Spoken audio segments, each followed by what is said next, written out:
Hello guys, selamat malam dan selamat datang ke video Miss. So this video will be about post-lab experiment 2 as well as the pre-lab experiment 3 lah. Nanti Miss send yang experiment 3 punya lab manual. Kamu orang nanti kasih sedia sejak template eksperimen lah. Untuk post-lab experiment 2, kita buat eksperimen 2 minggu ni, which is minggu ketiga. Okay, dan before the experiment saya sudah minta sediakan dua benda lah. So nanti untuk eksperimen 3 buat benda yang sama, kamu orang kena prepare the lab report template before the experiment, as well as prepare a separate table to jot down the data lah. Okay, sebab kadang-kadang the table needs adjustment. That's why I say I need you to prepare another paper untuk salin data di table yang adjustable. So there are 4 things that I need you to prepare kan hari tu. So title, objective, list of apparatus dalam table, procedures dalam past tense, and also during the lab lah. Tapi ini sebenarnya termasuk dalam pre-lab yang lab report template yang saya minta sediakan tu. Tapi banyak juga yang tidak sediakan lah sebab tidak berapa campit kan. Okay, for post-lab experiment 2, you need to prepare and submit the lab report lah, which is due hari Isnin. Okay, apa yang ada dalam post-lab experiment 2 yang kamu orang belum buat are centroid calculation, plot graph, gradient dan G punya calculation, which is 2 kali kena buat sebab kamu ada 2 setup, which is free fall and projectile. And graph pun actually 2 juga, which nanti saya explain more lah. And discussion pun kena 2, tapi conclusion kamu orang campur saja. Pada yang mungkin buat apparatus tapi tak tahu macam mana mau salin dia dalam table, you basically just list down every apparatus yang kena guna dalam the experiment lah. Tapi di sini if you perasan, I tambah sensitivity and range sebab this is an important skill so that in the future bila kamu masuk university, kamu orang dapat tahu apa the uncertainty of the measuring apparatus lah. Contohnya meter rule dengan timer lah. Tapi not all apparatus are measuring apparatus. So benda yang tidak measure, contohnya retort stand ataupun benda-benda lain macam wires ke apa, kamu orang just dash lah sebab dia orang tidak sensitivity and range. Sensitivity, kalau kamu tanya apa tu sensitivity, sensitivity is just the smallest division of the scale. Contohnya kamu orang punya ruler, depends lah ruler kamu orang yang ruler vernier kan ruler biasa. So ruler biasa usually yang paling kecil ni ialah 0.1 cm lah. Okay, so that's what I wrote here, and I wrote sekali the plus minus lah. Actually tak perlu, if I'm not mistaken it shouldn't be here. Sorry, so just erase this lah. Sorry about that.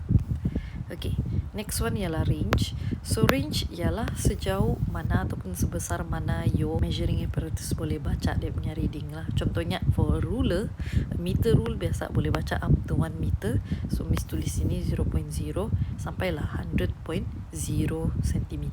If you perasan dalam sini, Miss sudah letak sini 1 decimal places sebab dalam the sensitivity dia cuma boleh baca up to 1 decimal places.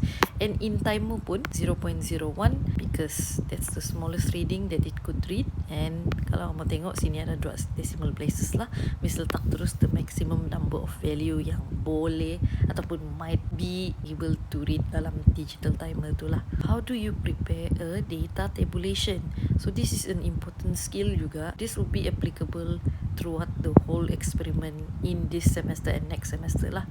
The first things first ialah kamu orang kena identify mana satu variable yang dimanipulasi dan satu lagi ialah responding variable lah.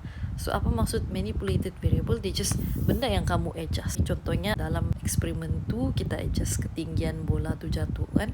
So itu ialah manipulated variable lah. Maksudnya nanti kamu orang kena letak dalam table ni and kena tambah uncertainty jugalah. So responding variable ialah hasil dapatan kamu orang daripada value yang kena adjust tu. Macam contohnya eksperimen tu, kamu orang adjust ketinggian bola tu and dapat masa yang berbeza untuk ketinggian yang berbeza. Let's say kamu orang tak tahu juga kan apa ni Miss, apa maksud Miss ni. Macam mana saya mau tahu kalau dari lab manual?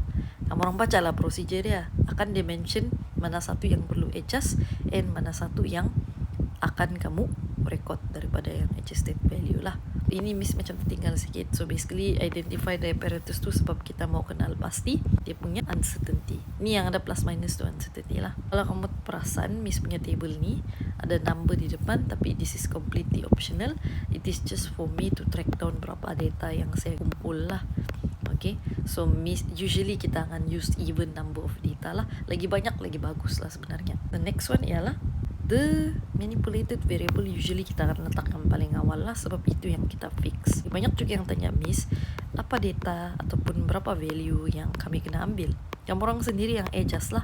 Tapi pastikan beza yang kamu manipulate tu ialah even antara semua number yang ada lah. Contohnya yang tadi dalam case ni, beza antara the first two reading ialah 10 cm kan. Nanti the next reading pun kena beza 10 juga. Okay, tambah 10, tambah 10. Lepas tu satu lagi 40 and so on lah. It doesn't matter kamu orang buat yang menaik atau menurun, sama saja. Okay, boleh susun macam ni, boleh susun memang macam tadi lah. Tak janjak macam ni lah. 40 sini tiba-tiba jadi 50 dan sini 10 lah. Ini memang tidak tersusun lah, tidak kemas, and nanti kamu orang plot pun walaupun boleh plot tapi nanti kamu orang bingung-bingung. The next one ialah for your responding variable. So usually untuk responding variable, sebab kamu kutip this data kan from the adjusted value. Okay, usually kita akan repeat lah twice. Kalau mau lagi better kita akan repeat it 3 times lah, tapi kita tak mau susahkan diri, lagipun limited time dalam lab kan. So usually kita buat 2 kali saja and find the average lah. Then usually what your perception would be is, okay, mungkin sampai sini sejak kolom dia, tapi the amount of column actually dependent on apa yang data kita kena record lah. Kalau ini eksperimen 2 untuk free fall motion, kamu orang actually kena plot graph H against T square kan. So that's why T2 kena square lah. So maksudnya kamu orang kena tambah another column untuk T square tu. If you notice, dia ada plus minus ini, plus minus ini. So yes, benda yang diukur guna measuring apparatus kena tambah tu plus minus. So untuk height ball falling kita guna meter ruler. So saya pun tulis 0.1 lah sekali dengan unit dia. Okay, time of ball falling is from the digital timer 0.01 and unit dia sentiasa millisecond. And maybe some will be asking, ni single reading, 2 point reading kah, single point kah, ataupun vernier scale? Disebabkan kita punya measuring apparatus tu tidaklah tepat sangat kan. So Miss ambil a bigger uncertainty lah. Okay, that's why di sini kamu perasan Miss tidak bahagi 2 walaupun dia start dari 0 pun. Okay, 0 sampai something pun, sebab kalau dia start dari 0 you supposed to divide it by 2, tapi disebabkan setiap pasti tepat kata, so I just took it as 2 point reading. And then for the time ball ni, again because this is a digital timer, so dia tidaklah perlu bahagi 2. Yang perlu bahagi 2 is bila dia ada measurement yang tunjuk dia bacaan dari 0 sampailah some value lah. In case of digital timer, just take the smallest division ataupun the smallest value from the digital timer boleh baca as the uncertainty.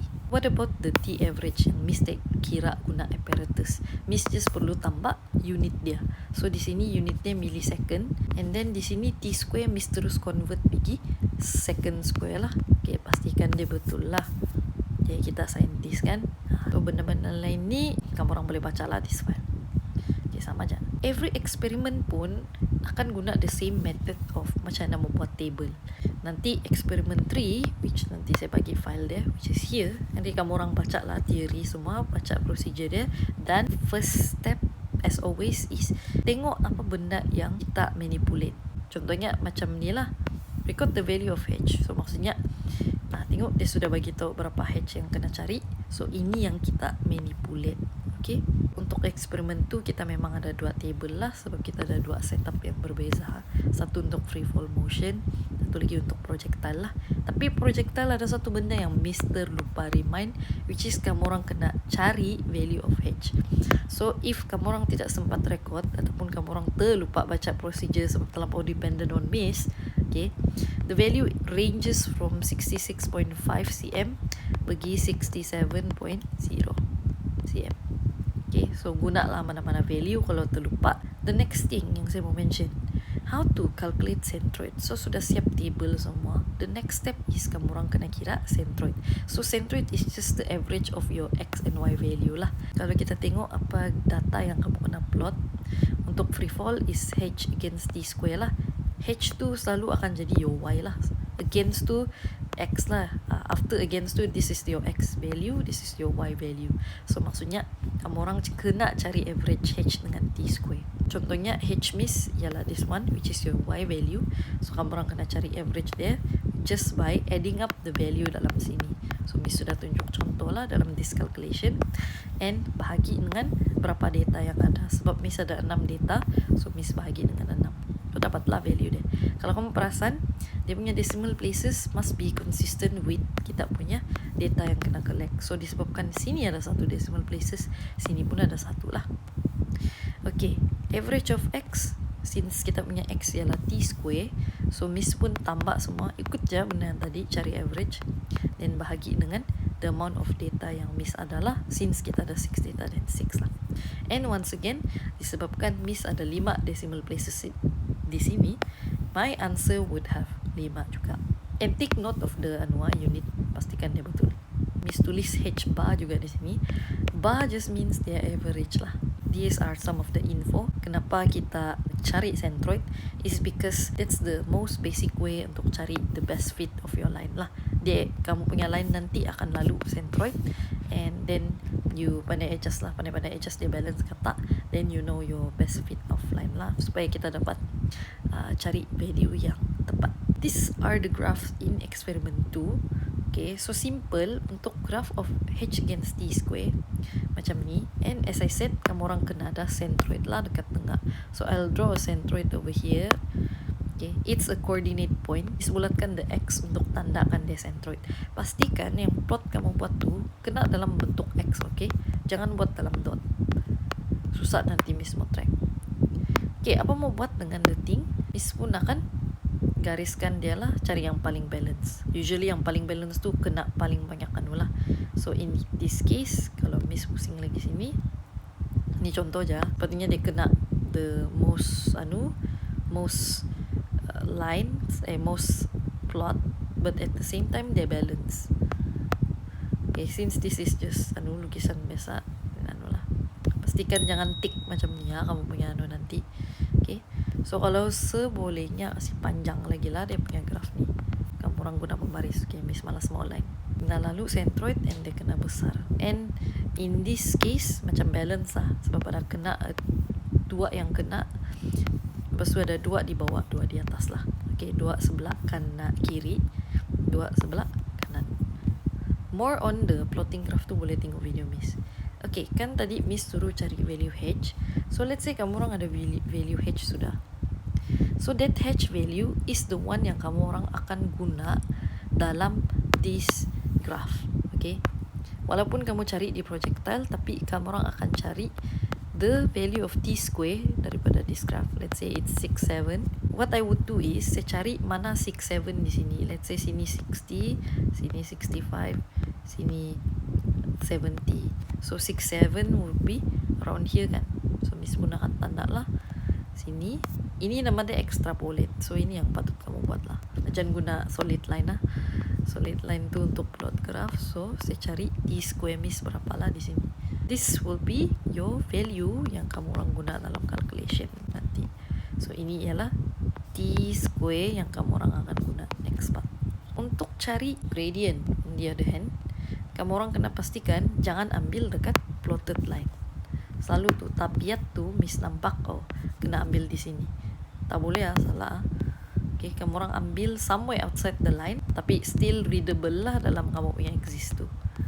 So let's say miss ambil di sini, guna jangan solid line.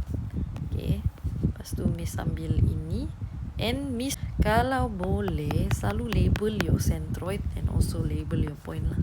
Sini apa koordinat dia, sama dengan centroid tadi, sini apa koordinat dia. And here above the point pun tak apa, away from the point pun tak apa. So sini kamu orang kena buat this triangle lah. I don't know if you learn it in your SPM, tapi macam tu lah. Okay, dan kena bagi tahu sini berapa koordinat dia. So berapa koordinat yang kena bagi? 1, 2, 3. Okay, ini supaya tepat kamu baca dan senang saya mau marking. Ini supaya saya tengok betulkah kamu punya mata ataupun tersilap. Juling-juling lah kiranya. 3 benda you will get from here. Gradient as well as your t-square. Actually 2 benda lah, tapi 2 point of gradient kan. So 3 benda lah. Sama with the projectile. Tapi mesti akan tunjuk all the step. Just do what I do lah. Cuma 2 things to take note ialah unit di sini akan ada 3 jenis unit. Satu mungkin yang tidak convert pergi meter. Satu lagi is dia ambil dalam eksponen. Mungkin kamu orang tulis macam ni. Okay, ataupun satu lagi ialah dalam meter lah. Lain-lain unit akan ada lain cara mau cari gradient. Please take note of this part lah. How to calculate G and why I need to find the gradient. Kenapa kita cari G in the first place? Because it's in your objective lah. Your objective is to find G from both motion kan. Okay, mau tengok betul kan tak boleh cari G ke tak. Untuk cari G, in general, kamu orang kena compare equation yang dia bagi. Usually dalam teori lah. Okay, so contohnya untuk free fall, kamu orang ada H equals to 1/2 GT square kan. Terus projectile, kamu orang ada H equals to 7/10 GT square R square. So what to do with this equation? Kamu orang compare lah siapa yang jadi X value, siapa yang jadi Y value, siapa yang jadi the gradient. So your Y value is H. Then your X value is your T square. T square is your X. Maka your gradient akan sama dengan this lah.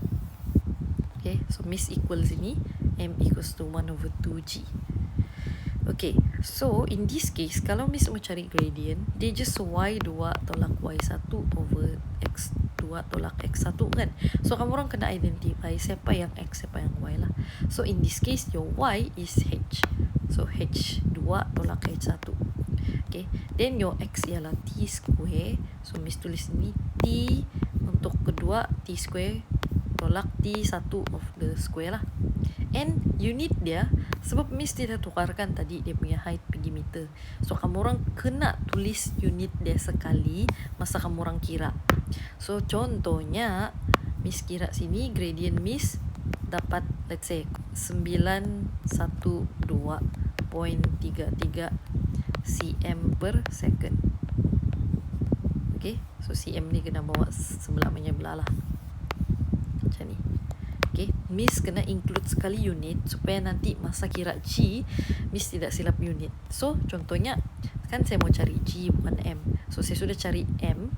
Jadi saya kasih masuk value M dalam sini lah. Saya kena darab 2 and then kena bahagi dengan kan 100. Sebab kita mau unit kamu orang dalam meter. Nanti dia jadi macam ni lah. Miss bagi contoh. So 912.33 darab 2. Okay, tapi ini masih cm per second square. So nanti kamu orang kena bahagi 100 untuk dapatkan dia dalam meter. Okay, kamu orang kena hati-hatilah, tidak semestinya semua bahagi 100. Ini sebab Miss mau tukar cm pergi M. That's why Miss bahagi 100. Kalau projectile, sama juga cara dia. Identify siapa X, siapa Y. So your X ialah R square sini. Your Y ialah H. And then your M ialah ni. And disebabkan kamu punya unit untuk R square tu ada banyak. Saya bagi 3 lah cara. So R square can be, mungkin kamu kira dalam cm square. So dia akan beribu-ribu. Ataupun R square kamu kira dalam eksponen 3 cm square. Okay, ada yang mungkin cari R square dalam meter. So satu-satu saya tolong explain. Kalau kamu orang kira dalam cm square, okay, so sini kamu orang punya unit sini cm biasa, sini ialah cm square. So disebabkan diorang unit yang sama, so dia akan cancel out lah. So dia jadi per cm macam ni. Okay, so any value yang Miss kira dari gradient, let's say dapat 0.318 cm negative 1 lah unit dia. Next one ialah mau kasih masuk ni value dalam this equation. Okay, so M Miss sudah cari 318 dan dia dalam cm per cm. So kalau mau tukar dia pergi meter, okay, kamu orang kena darab 100 lah untuk dapat dia dalam per meter lah. Okay, so sini kalau Miss darab 100, Miss terus tukar sini. then dia equal dengan 7/10, dan kita kena cari G kan, and then T square mau dapat mana, tidak perlu square, dapat dari graf tadi. So value sini nih, kamu orang masuk sini lah. Let's say Miss dapat 0.77, Miss masuk sini lah. Then Miss mencari G dia. Ini unit dia semua betul sebab ini dalam S square, ini dalam meter. Okay, kalau pindah semua dia akan jadi G meter per second square lah. Still sama lah, betul lah unitnya. Okay, as long as kamu patuhi ini. Okay, Miss label sini, ini Miss tukar cm -1 pergi m -1. Okay, in other cases mungkin kamu orang guna eksponen 3. So kalau eksponen 3, dia no longer kamu orang ambil value macam biasa, tapi instead kamu orang kena include dalam sini, bukan sini, dalam R square. So R square tu kamu orang kena tambah eksponen 3. Kalau enggak, calculation kamu orang lari habis dan percentage difference kamu orang pun 100%. Gagal berhabis. Okay, in other words. So kalau kamu orang guna ni, ini sudah settlekan ni ya. Kalau kamu orang guna eksponen, jangan lupa masukkan eksponen dalam calculation. Then the last one ialah meter square. So in the case of dia jadi meter, so Miss cancel dulu ni. Okay, cancel ni juga sebab dia ada eksponen. In the case dia jadi meter, dia akan jadi sini meter square, sini ialah cm. Okay, so kamu orang kena bahagi this value with 100. Okay, baru dia boleh cancel out each other. So unit dia akan jadi per meter terus. Okay, per meter. Ni unit dia. So sini gradient dia akan jadi per meter, and then tidak perlu darab 100 lagi lah. Okay, so di sini kamu orang kena darab 100 untuk tukar per cm pergi per meter. Yang ini kamu orang kena bahagi 100 untuk tukar cm pergi meter. Yang ini eksponen ni sama kaedah dengan yang di atas kan. So still tambah dengan eksponen 100 cm -1 untuk tukar dia pergi meter -1. Okay, so saya harap kamu orang paham lah. Kamu orang kena hati-hati dengan the unit. Saya pada soalan nanti PM Miss je lah. Discussion ni paling last sudah untuk video ni. Disebabkan kamu orang ada 2 setup, okay, so kamu orang kena ada 2 discussion lah. Satu untuk free fall, satu untuk projectile. So ikut saja nih format lah yang Miss bagi ni. Cuma ada beberapa thing yang I need to mention lah.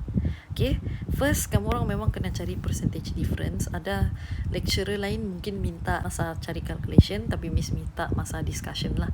The correct way memang di calculation lah sebenarnya, tapi tidak apa, Miss akan mark sebagai discussion. So percentage difference, okay, kamu orang kena kira beza value yang kamu orang kira tadi dengan teori.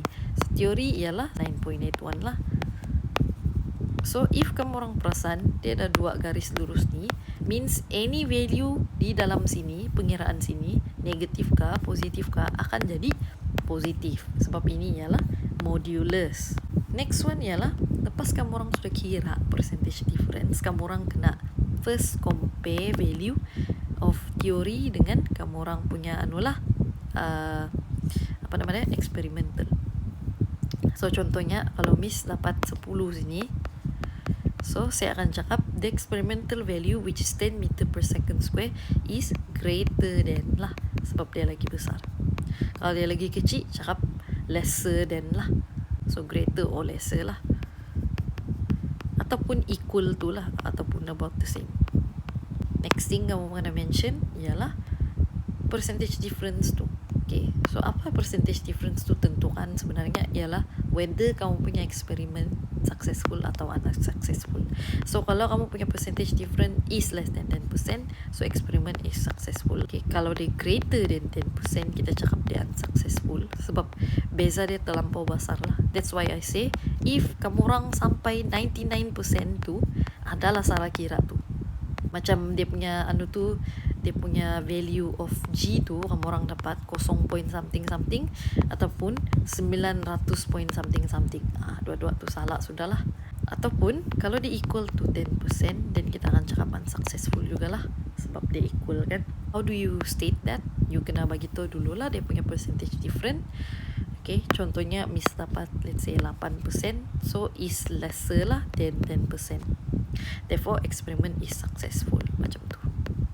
Okay, so ini benda ni kena ada untuk projectile juga, tapi satu section tu terus ambil besar macam ni.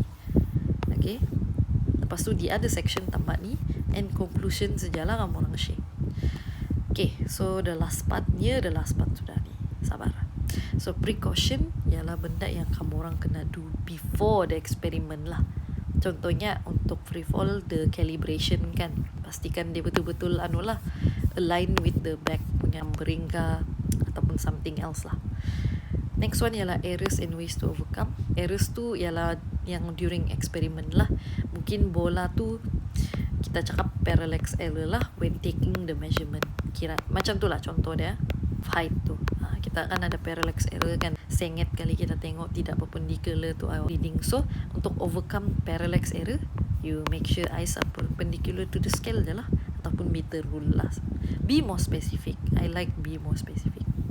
Kalau kamu orang have no idea ataupun your English is so bad you cannot write the correct word for it, kamu orang boleh minta tolong ChatGPT. Just upload your lab manual, and then you can ask them what kind of error that may happen while doing this experiment lah, that kind of thing lah.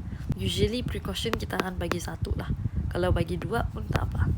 Sini pula errors usually kita akan bagi 2. Okay, so 1-2 error, and each of them punya way of to overcome. Okay, kadang-kadang 3 jugalah.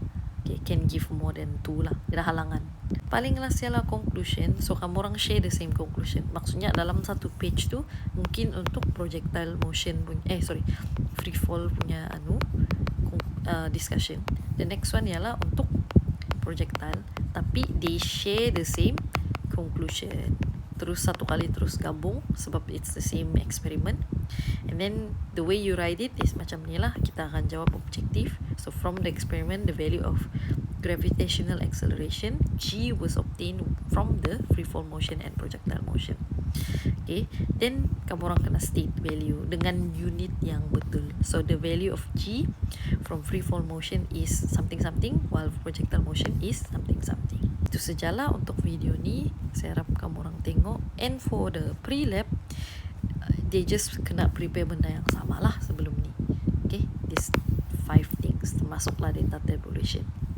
Okay, semoga kamu orang dapat siapkan seawal yang mungkin. And sorry bagi video lambat. Thank you very much. Bye bye.